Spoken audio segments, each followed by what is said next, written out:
I wasn't raised in a religious home at all. I was raised in an alcoholic home. When I was 16 years old, I went to a Christian camp and decided to commit my life to Christ. Well, I hope you don't think you're gonna, make changes in our family, because they're not. All my family were alcoholics. Then I went to a Christian college. It was not a Pentecostal college, it was a Christian college. But I had a lot of life experiences that took me into different denominations. I always felt that I should be a missionary. I kept getting kicked out of churches all the time. The church that I was affiliated with and became a Christian in didn't believe in the Pentecostal experience, so then I started going to a Pentecostal church. And of course, then they didn't believe that you could be gay and Christian. Unfortunately, my first year at a Christian college, I fell in love with a girl. And so I knew I was gay, even though we weren't calling it that back in the 60s.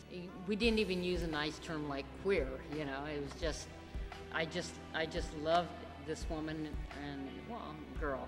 She loved me, and that was my first experience of her not accepting herself. She committed suicide. It was a very traumatic time. I had these events that I would call my God years and my not God years. I kept trying to get rid of my salvation. But that's when I believed that I was gay because of what I did, not because of who I was. But it was easier to quit doing the gay thing and embrace the Christian thing. If I wasn't in a relationship with a woman, then I wasn't gay.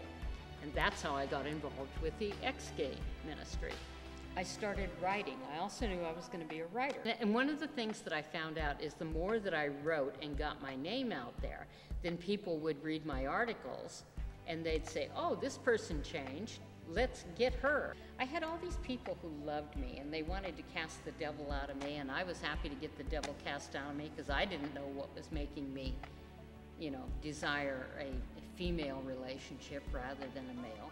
The funny thing to me now is I've been out of Exodus ministry for probably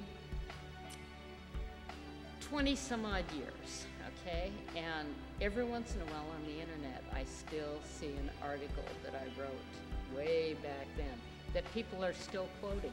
Well, we know that they can change because this Darlene Bogle is no longer a lesbian.